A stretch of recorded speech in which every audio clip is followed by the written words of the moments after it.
I've literally got 15 minutes just to quickly share with you a little bit about UNSPA, and it's an unashamed shout out because we really are trying to get the good work that UNSPA does better known so that we can get more influence and impact in policing across Australia and New Zealand, but also to try to share the good work that is going on all around the world, and a shout out to the people who are online as well. So we are a very small agency trying to do a lot of great work. We have the very challenging, well, I have the very challenging situation whereby my board is made up of each and all of the chiefs of police for all the various jurisdictions across Australia and New Zealand. So getting it just right for all of those chief constables is an interesting challenge, and they certainly keep me on my toes. But the interesting thing is, I think everything that we've been hearing today and even yesterday just really reminds you that no matter where you are, at this end of the world or the other end of the world, a lot of the challenges that we have are very similar. The things that I've been hearing, you know, we are really struggling with recruitment, we are struggling across domestic family violence. So many things that are causing issues for us are certainly impacting elsewhere, which is, I think, where we can much more effectively work together to get things right. Probably the thing I would highlight most about the work that we do, so we've got everything from forensic science through to innovation research. We are 30 people. We are small, so trying to do all of this work is a massive task. We do reach out into the jurisdictions in a big way. They are our sources of information and our working parties. But the bit I want to really flag is the strategic foresight area, because that is where we can probably try and get things right in relation to evidence-based policing. Not all of our commissioners, I think it would be fair to say, are wedded to evidence-based policing, some more than others, and you may need to look around the room to see where people are from to perhaps get a guess which ones are more wedded to evidence-based policing than others, and our wonderful contingent from New Zealand probably takes the prize.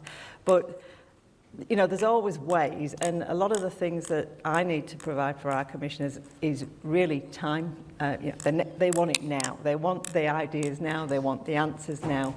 And so it's not always possible for us to be able to do long pieces of work that, you know, they're going to have to sit and wait for the answers for.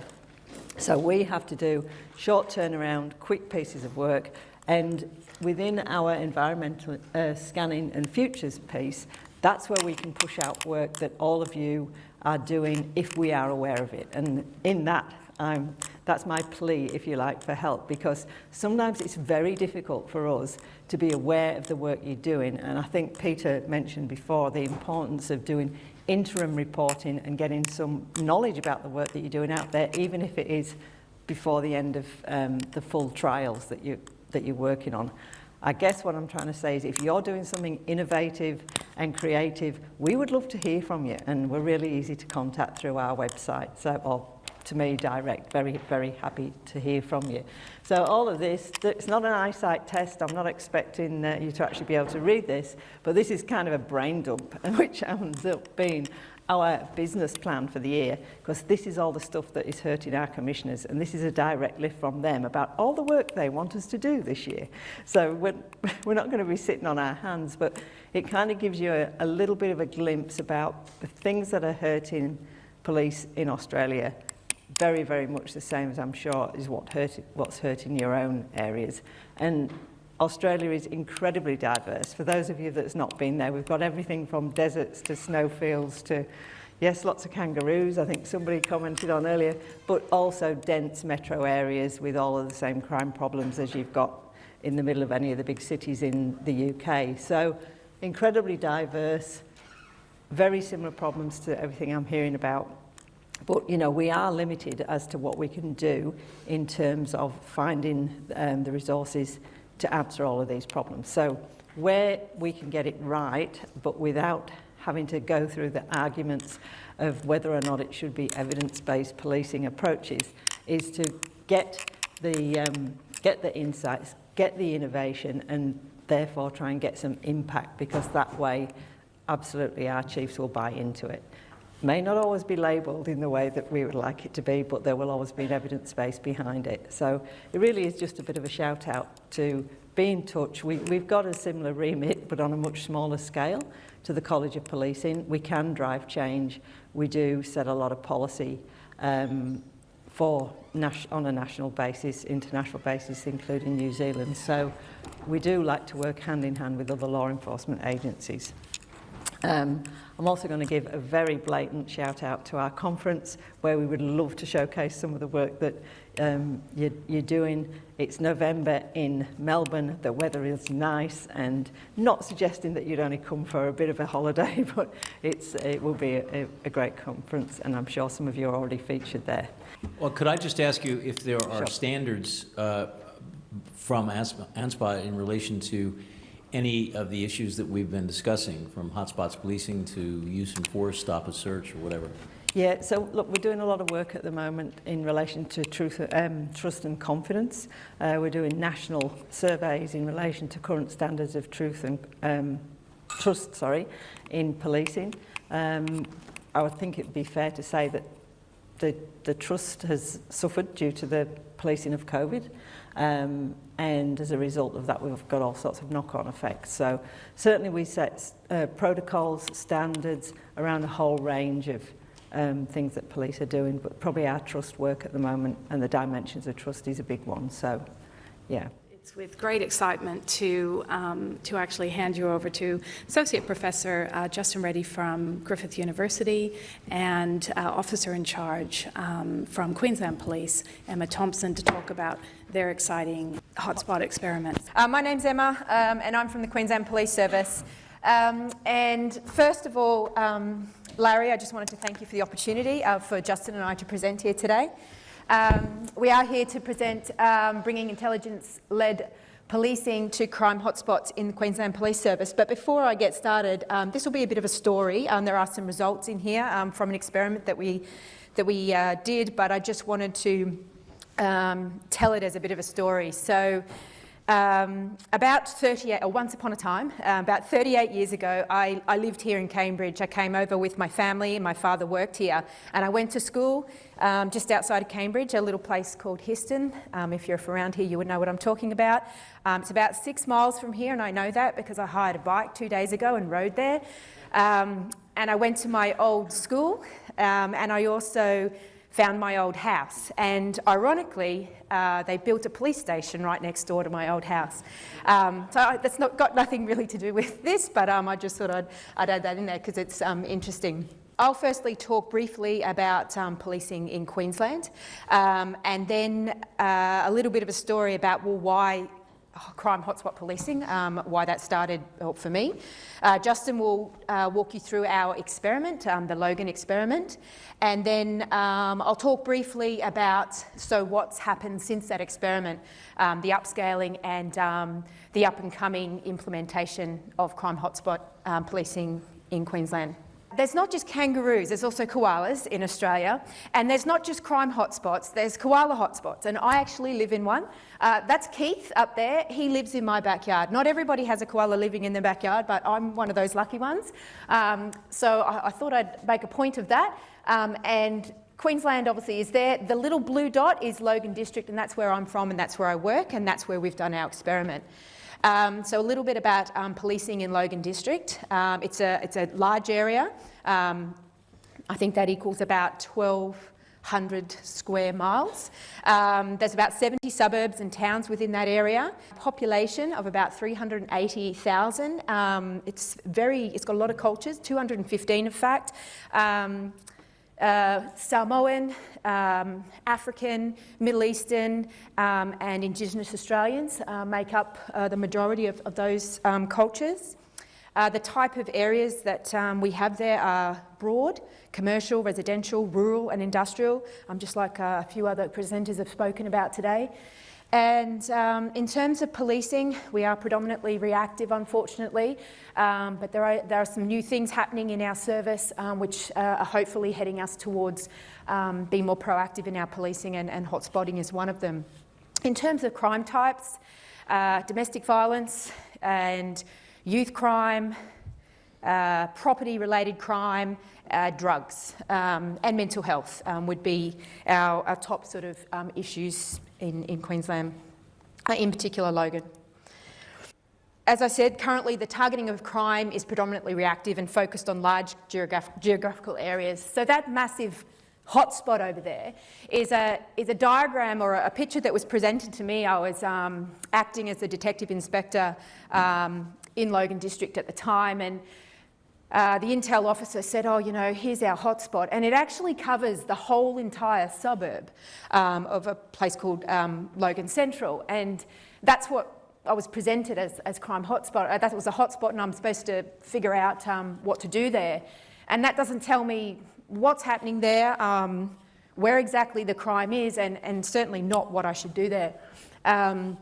So the picture here is a representation of, and Justin will go through it, those red lines, and we've presented on that already today, are the hotspots within that. That's the same sort of area that we concentrated on for our experiment, so that we could understand exactly where our problems were and where we should target. The intent of microcrime hotspotting in the QPS is to target the most impactful and persistent microlocations in a district where crime is most concentrated. Through effective use of intelligence and data, available police resources can be reprioritised for proactive strategic planning rather than reactive tactical support. So for us, we looked at, this is a picture of one of our street segments, or in the QPS mid-block, and it's the street intersections form its boundary. Most of them are around 150 metres in length. This one is in a residential area. Most of ours were, but a lot of them also had shops and some commercial areas within them. It encompasses both sides of the street, as you can see in that shaded area. And obviously, we've talked today, Dave spoke about the ingredients for one of these locations, and for me this was a light bulb moment. I didn't really know too much about hotspotting policing before I really sat down and thought about that big issue with that hotspot, and thought, well, we've really got to do something about targeting these locations, because we keep doing the same thing and we never actually measure what we do. You know, how can we do this better? And when I started looking into hotspot policing and I learnt about these behavioural settings, I thought it just makes sense. You know, these victims and these offenders, they come together and crime is committed there, and we've got all these ingredients, you know, the environment and the people that live there. We've got to concentrate our efforts on these small locations. I was flattered and honoured to be able to work with Emma on this project, and she had a lot of great ideas, and she had command responsibility over the Tactical Crime Squad in Queensland. And they were not tied to CAD, and they were a very skilled group of frontline officers that conducted a whole range of tactical operations. And the question that we asked really is, really what it comes down to, I'm not going to present numbers to you and do this vast evaluation. What I want to do is say, the focus here was, how do we develop intel capabilities that are connected to microlocations that have serious and persistent crime problems? How do we do that and give those frontline officers the tools that they need, right?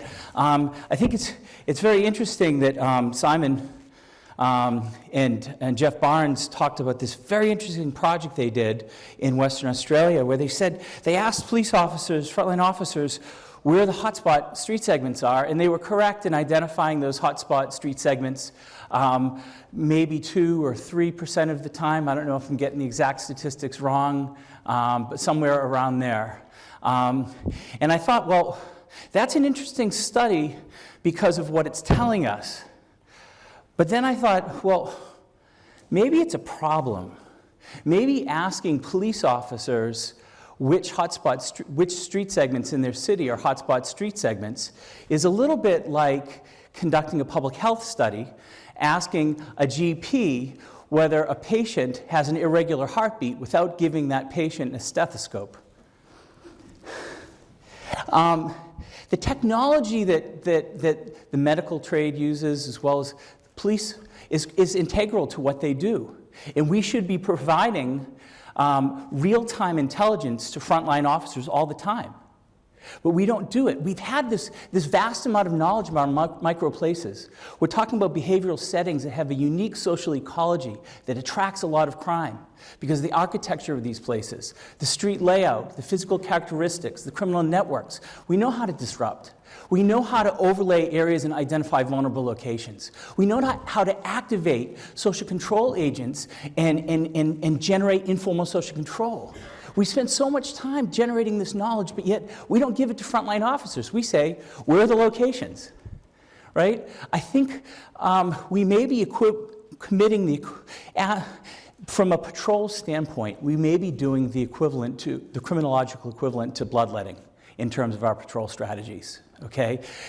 It's too long that we have not created real-time capabilities for frontline officers. So this is really what this project was about. And what we want to do, this is my vision, either in Queensland or Victoria. I think that frontline officers who are proactive units should be able to drive onto a hotspot street segment, and their handheld should ping and tell them that's a target location. It should turn on, and there should be an aerial photograph of the location that identifies the vulnerable locations, the repeat victim locations, the criminal networks that are in that area, and then ongoing investigation information. So that's what we're working towards, developing these capabilities, not as a project that becomes like this very exciting trial and then we forget about it, but how do we build it into BAU, where those location-based profiles are provided to frontline officers all the time. And maybe we shouldn't be expecting reactive units. 60% of any police force in the US, the UK, Australia is dedicated to response units. They're topped off, right? We should say they should react, but let's take the other 40% of proactive tactical units and make better use of their discretionary time. That's what this project is about. Sorry, too much time. All right, so she's having a heart attack. I'm so sorry. All right, so the first question is, we have to establish that crime concentrates to the same extent in Australia as it does in the UK and the US. But the issue is that we haven't actually done a good job at this yet, so let's do it. So the first question is, can the research findings about crime clustering on street segments be generalized to Australian cities?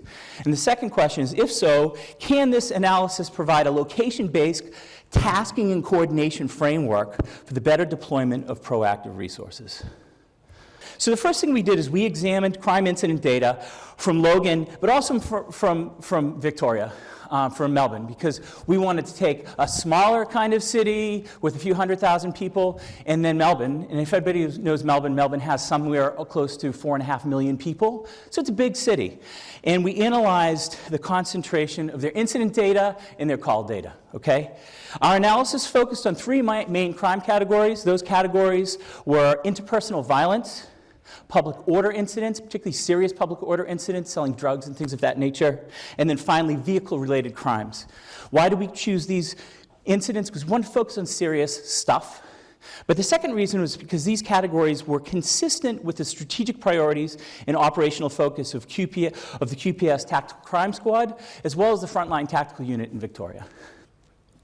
Why develop intel capabilities around street segments? Okay.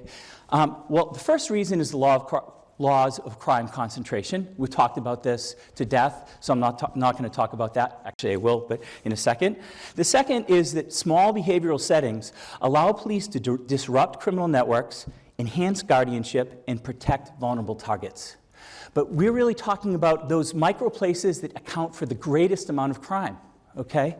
The second thing is small areas have discrete boundaries which allow people to create defensible space and a sense of ownership over time. We need to activate people and activate these informal social control processes that are natural.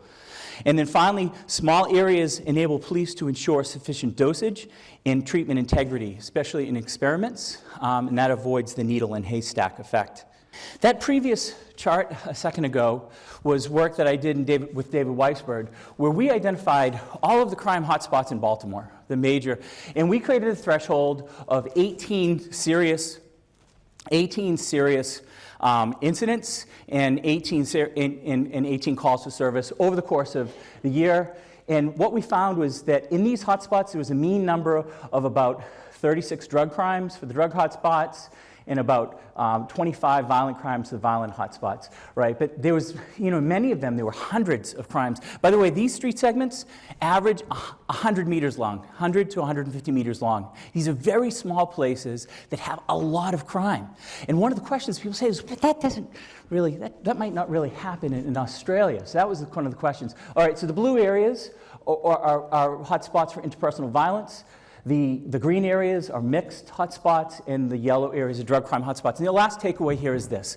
I think it's important to note that many of these hotspot street segments, these very small areas with embedded crime problems that attract a whole range of interpersonal violence, these places aren't connected to other hotspots. They tend to be around other places that have very little crime. There are these little ecosystems that nourish criminal activity. So this is Victoria, and we talked about this, David brought this up, but I think it's important to note here a couple of quick things, right? So as we said before, 1% of street segments in Melbourne create 26% of all crimes. And this was the case also in Queensland. About 5% of street segments produce 54% of all crimes, consistent with the laws of crime concentration. And then finally, and I think most remarkably, is that 63% of street segments in Melbourne, and these are the green areas, have not had a single indictable offense in an entire year. And I think that's an important thing to note. Why are we sending resources to these places? These places need response units, but these places don't need proactive units. Because the proactive units are better used in these yellow areas and the red areas, the hotspot areas, right? I would argue actually that proactive units, tactical units, when we build up intel capabilities on these red street segments, that those are the places exclusively that those proactive units should be going. I think that we should be licensing and accrediting and training these individuals as hotspot police that have a mix of tactical training and an ability to work with gangs and an ability to actually stimulate neighborhood interest in being part of the crime control equation as well. So we find a lot of interesting consistencies. So what we're finding in Australia is that essentially that the level of concentration in Australia, whether we're talking about Queensland or Victoria, is actually equivalent to the US. And actually, when I compared it to some of the Baltimore stuff that we were looking at, the level of concentration in Melbourne was actually higher than Baltimore, Maryland, a place that was known for like The Wire. And so the question is like, why is it that Australia, right? Peter made some type of note about kangaroos in bushland, right? So let's go off of that. Why is it the case that Australia may actually be more applicable to the laws of crime concentration? And I'll provide three example reasons. First, crime concentration depends on a high volume of crime in some segments, but equally, it depends on an absence of crime on other segments. Our research in Australia finds that the areas surrounding hotspots tend to not have very little crime, but have almost zero crime. So that it's the contrast. 63% of segments in Melbourne had no indictable crimes in an entire year. Okay, second, in Victoria and Queensland, we're finding that there is a higher ratio of calls for service to recorded crimes in a given area. Specifically, we found, both in Queensland and in Melbourne, that there are about 2.2 calls for service per every one crime incident reported in an area. So if an area in Australia has a street segment or a small polygon has 100 incidents, then it would have about 220 calls to service. Okay, contrast this with what we found in New York City and Baltimore, where there are about 1.5 calls for service for every recorded crime. Why is that relevant? Because people call the police a lot in Australia, and that may be a product of trust, confidence, and perceived legitimacy, which might differ culturally. Nonetheless, regardless of the reason, more calls to service gives us more data points to discern crime concentration patterns. And then the final thing is, critics might say, well, these patterns really really don't apply to regional and rural areas, to bushland in Australia. So maybe we shouldn't take this too seriously. Surely people in the UK and the US are more likely to live in dense urban cities. And I would say that this is probably a good point. 82% of people in the UK live in an urban area, and moreover, 83% of Americans live in an urban area. So that's probably a little bit different than Australia, okay? It is, actually. 86% of Australians live in an urban area. So in sum, because of the striking absence of crime in low-crime areas, a greater ratio of calls for service and recorded crimes in more urban population, I would argue that the laws of crime concentration actually are more applicable to a place like Australia. Okay, so here's what we find. So we identified several criteria for identifying hotspot street segments. 20 or more crime incidents occurring on the street segment within a given year. Our average was 36 crime incidents in these targeted crimes, but we had 20 or more as our threshold. We also created a call for service threshold, which is also 20 or more incidents. Second, we committed to a stability analysis where recorded crimes and calls must occur in half of all fortnights in the year. And then finally, street segments containing buildings, facilities, and public services that would artificially inflate the crime count, such as hospital emergency rooms, those street segments removed. As a result of that process, we identified a total of 41 street segments that satisfied our hotspot criteria. Okay. Based on that, our last stage was to randomly assign these 41 street segments to treatment and control areas. I'm not going to belabor this point. I will just touch on the work that Larry and David have done on block randomization. Random assignment allowed the Tactical Crime Squad to focus on half of the micro-locations, increasing presence and intel capabilities on those segments where the experiment would occur, and it also provided an equivalent control group. We conducted systematic observations on the street segments where we measured the architectural design of the street segment, the layout, and the physical characteristics of the areas. We also looked at the flow of social activity and the levels of crime occurring in those areas.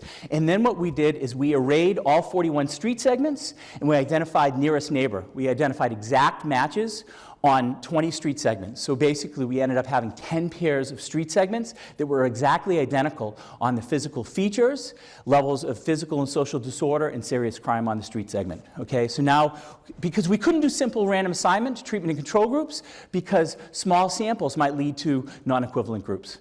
So now we have a group of 10 paired street segments, and then we did the block randomization. One gets randomly assigned to treatment, one to control. One to treatment, one to control, and so on. What did we find? And Justin, could we just clarify that this is the baseline? This is before the experiment. This is, yes, way before the experiment. So we want them to be equal at this stage. Right? That's right. That's right. Thank you, Larry. Okay, so what did TCS do? Emma's going to talk a little bit more about this. I'm almost done. Again. Yes. What Emma's going to talk a little bit more about this than I will. But just basically, what the Tactical Crime Squad did is they were provided real-time intelligence on a shift-by-shift basis. The TCS was deployed to these locations, and they were given new and emerging intelligence on prolific offenders, active investigations, and vulnerable locations. This enabled the TCS to make extended patrol visits where they followed up leads, disrupted criminal groups and networks, and then they strengthened social ties by working with local community members. But the important thing was that all of the activities were documented, and there was an ongoing dialogue where the TCS could actually communicate with each other and actually work collectively over time around trying to kind of get to the bottom of what was going on in these small locations. Okay, so what did we find? Okay, during the 8 weeks, so we only had a short intervention period. The goal here was to conduct a small, rigorously controlled pilot and then upscale across all the jurisdictions in Queensland. Because really what we really want to get at is building those capabilities on a state level. So what we find is that the TCS, we did a much more detailed process evaluation. Just over the course of the intervention period, the TCS visited the sites 808 times.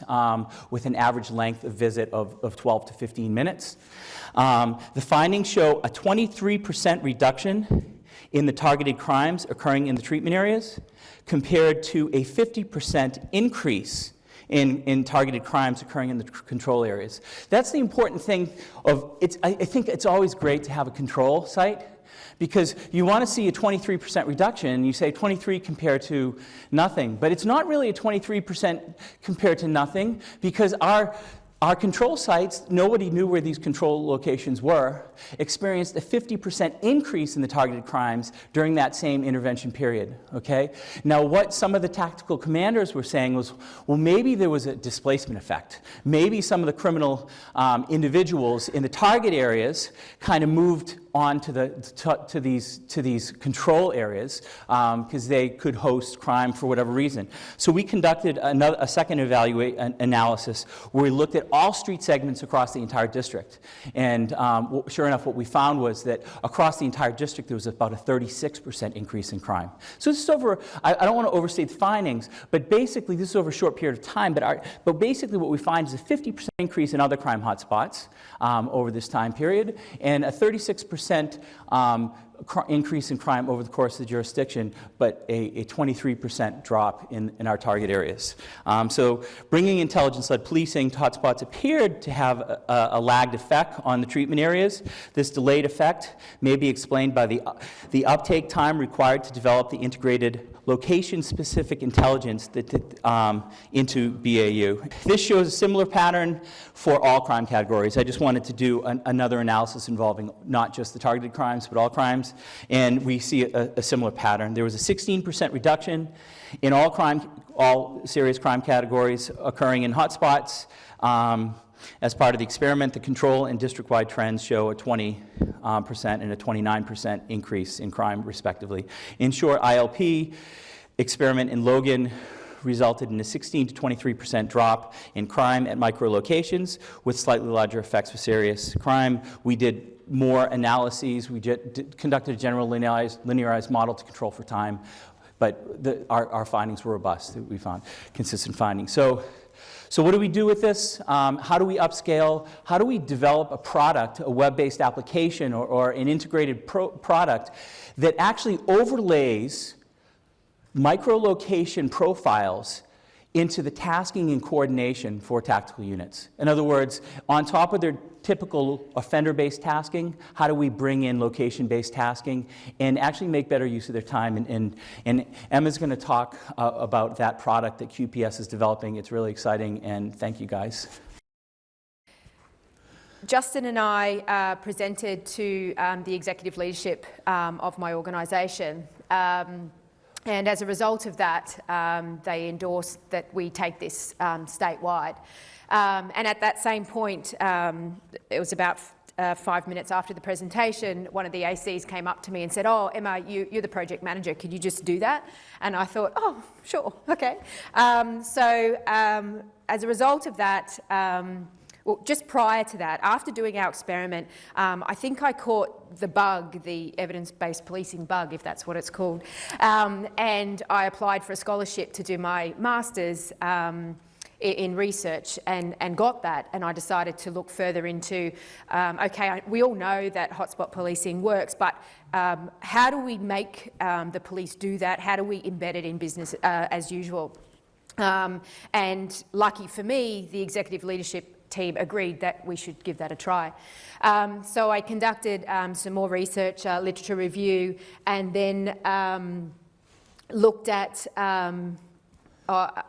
Justin helped me put together a survey, and I asked questions about all sorts of bits and pieces, challenges, what strategy should we use, how should we task officers, all sorts of things as to what we can do to put together to make a framework to make this work.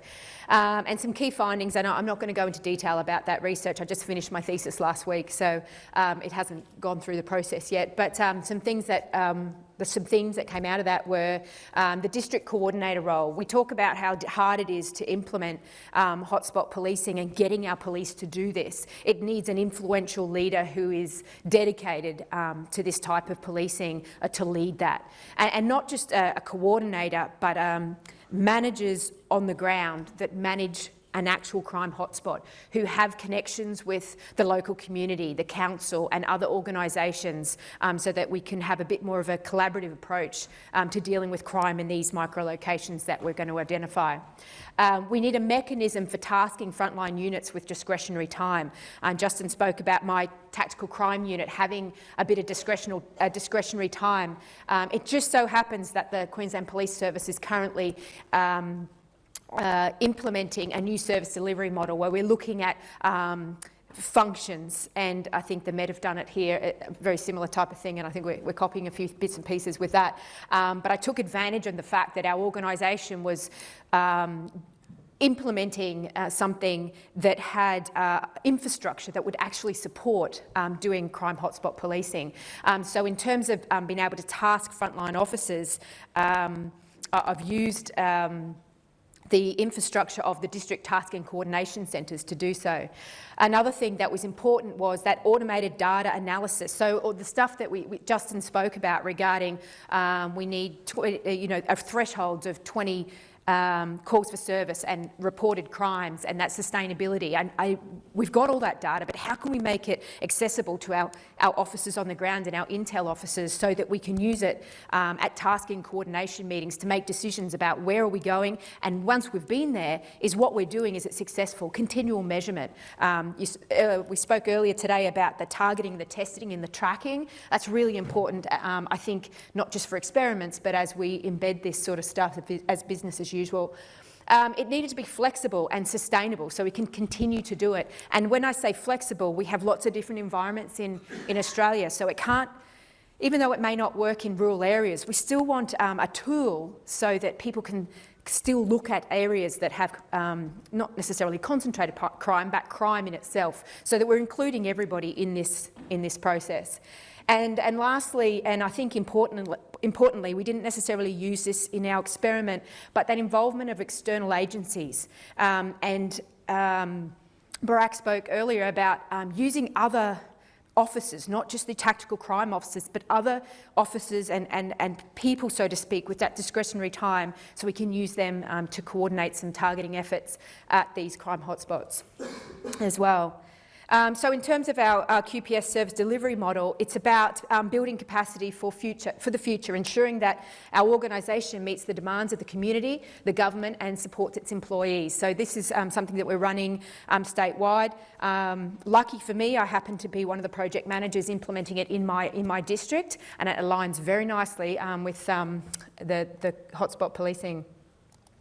So this briefly is a quick process map about what it might look like, or what it does look like on the ground. I spoke earlier about that coordinator in that process of identifying these crime hotspots, and I'll show you shortly a dashboard that data analytics have helped me build to be able to do this, and working with our intelligence officers to do that. And I spoke briefly before about having tasking coordination meetings. We have planning meetings and also monthly meetings. This is all sort of part of the new process with our implementation of the service delivery model. Second process there is to analyse. So our district intelligence use these products that we've created to identify where it is that we're going to go and put our efforts into these crime hotspots. Thirdly, create. So we create the strategies. The coordinator, the case manager and the intelligence all work together to create the strategies, and that case manager I spoke about before, that's that person who has those relationships that are already in existence with other community groups, government in that particular area. Implementation involves the case manager, the TAC or the District Tasking Coordination Centre, as I spoke before, and importantly, the tasking of those frontline officers. There is an application that sits with the service delivery model that easily tasks these officers to go to these locations, and I'll speak briefly on the dashboards in a minute that'll show you. It helps it tells us when to send them there, why to send them there, what crimes there and what to do there. And last of all, the review. As we move through something like this that's embedded as business as usual, we want to be able to continually measure what we're doing, is it actually having an effect? So this dashboard here, that big blue area, I've just blocked out the actual locations, but that's each individual block. This is what I call a traffic light system, and it shows at a glance and this is Logan District, where our crime hotspots might be. Those traffic lights are the elements or the ingredients that make up a crime hotspot, or the thresholds, definition, if you like. So we're looking at the number of, the total number of reported crime and the total number of calls for service, and it's in order at the moment. It doesn't have to be, you can just choose for it to be in order. We're looking at the threshold, so the 18, we went with 18 and 18 calls for service and recorded crime. And we also looked at a sustainability, one in every month, and we also looked at seasonal and predictive. So in terms of seasonal, this is a data lake sits underneath all this and spits out 12 months of data, which is constantly moving over every 24 hours. And so the last 3 months of that 12-month, the last 3 months of that 12-month period, if it's got a green light, it tells us that this is an emerging hotspot that we might want to concentrate on our next, when we choose our next lot of treatment areas. And the last column is the first 3 months of that 12-month period, so it's somewhat seasonal. So we know that, well, it's hot at that first 3 months of that 12-month period, so that's just coming up, so we want to concentrate our efforts on that particular location perhaps moving forward. With the hotspots, we can then just drill down onto things, and this next screen helps tell us exactly what's in that hotspot and potentially what strategies we should use. As you can see, the types of offences, we've got good order offences, theft and drug offences as a problem in that particular hotspot. We can also drill down into exact offences. Click onto that, it takes you to the database and tells you everything you need to know about that particular crime. There's also here, this is over 12 months, tells us when our crime's occurring, at what time of day or what shift. It's based on shifts across the year. And one particular thing that was finding in my thesis was everybody wants a map to tell them exactly where to go and what it looks like visually. And lastly, those key scene words help us decide, though we talked earlier about the inflation of false hotspots. These words help us at a glance tell us, oh, well, that's actually a police station, so that's why our crime is so high. The second dashboard is about evaluation and assessment as we're going, and there's numerous elements we can click on there to help us evaluate how we're going. How many times are police going there? What are they doing there? Some comparison evaluation. The screen at the bottom there is the daily snapshot, which can be used for daily briefings and at our task and coordination meetings to tell us how many times did police go there in the last 24 hours. We could click on that. Well, what was that about? How many times have they been there in the last 3 months, etc., etc. And that's also for offence types and occurrences and calls for service. Emma, I'd like to just add in here. I think that this type of system, what it does is it allows those frontline officers to start developing independence. Because they can see here that if they're moving towards one of the micro-locations that has an intel profile, and they realize that it's been visited twice in the last 12 hours, they can go to another one. And so what happens is their process now becomes, okay, let's top up this one.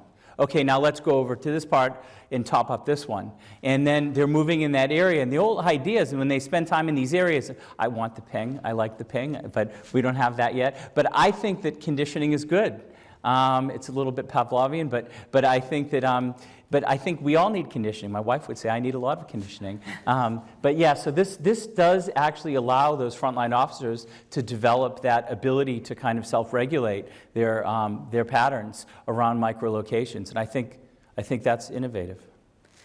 And just lastly, this is not necessarily just right policing, but what I think it does do, and you spoke yesterday, Professor, about the quality and the quantity of officers and what we do there, the tactics and the force that we use, potentially with these products and embedding microcrime hotspot policing into the QPS, we can better measure and see whether we're getting it close to just right.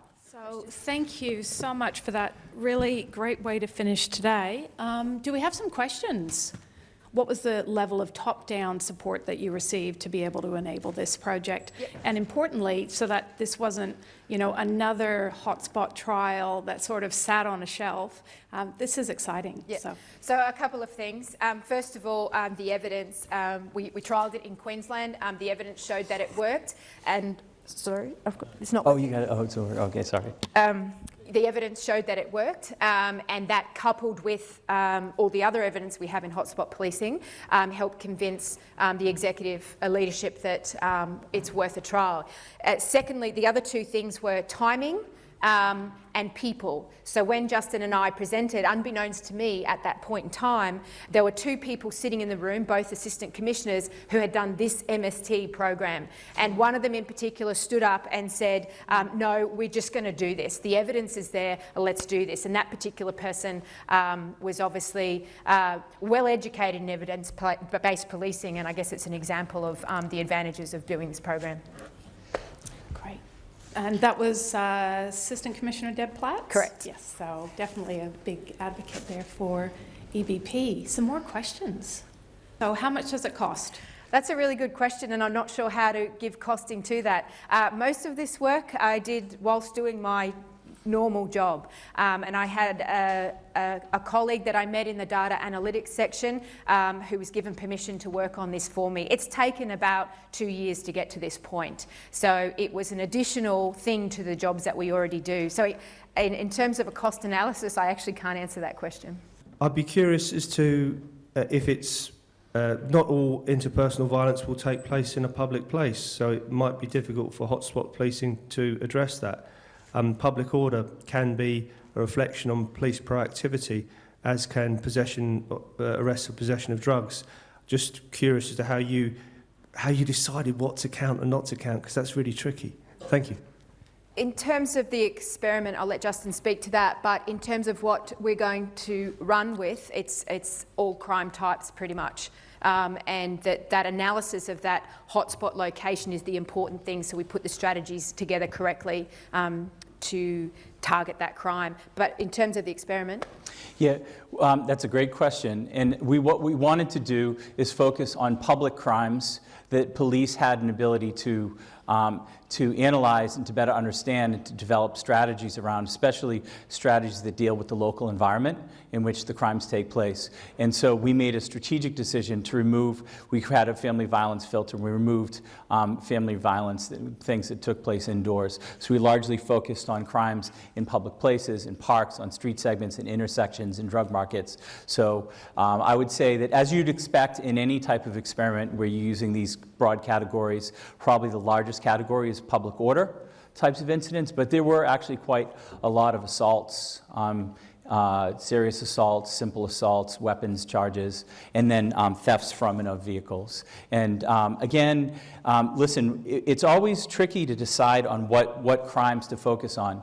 We knew that we wanted to identify those crimes and identify the target crimes and then evaluate based on those target crimes to be consistent. And the question was which crimes to use, and we felt like these serious crimes in particular were most aligned with the strategic priorities and operational focus of these proactive tactical units. So we felt like, why not use the skills that they already have and the types of crimes that they're used to tackling. And by the way, many of these officers will tell us, like, I wish I knew. I mean, we were in Victoria, we were driving around with officers, and many officers were saying, I want to know where these areas are, tell me.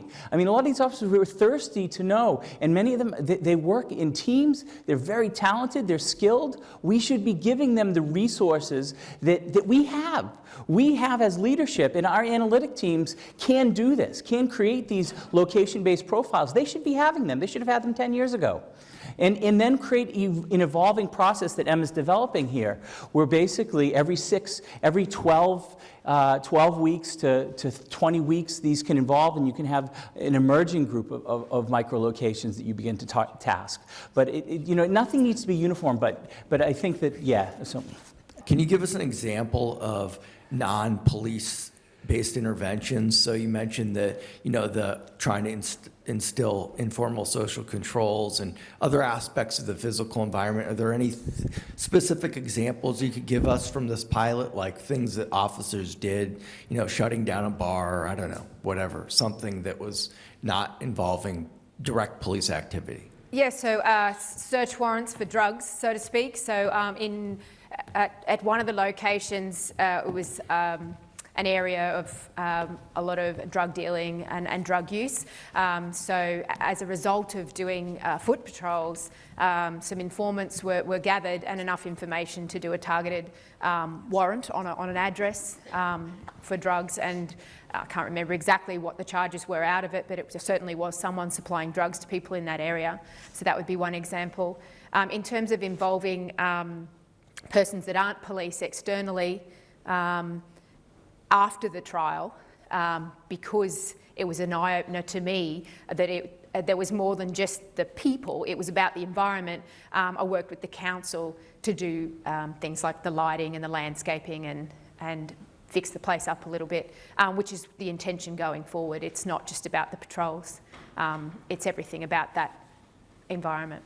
Emma, when we went to these locations to do the systematic observations, one of the things that Emma noted, because she goes through these areas in vehicles all the time, but when we were on the ground and we were counting things like condoms on the ground and counting like little drug bags and stuff like that, you get a very different insight from crime hotspots and locations when you see these little physical indicators of disorder that you wouldn't necessarily see when you're in a vehicle. And in fact, when we were in one of the sites, I think some women came out from a coffee shop or something and started talking to you about some issue that was going on. And I think sometimes we forget that it's very easy to connect with the community when you're on foot actually walking in some of these alleyways. But we just need to encourage people to get out and engage.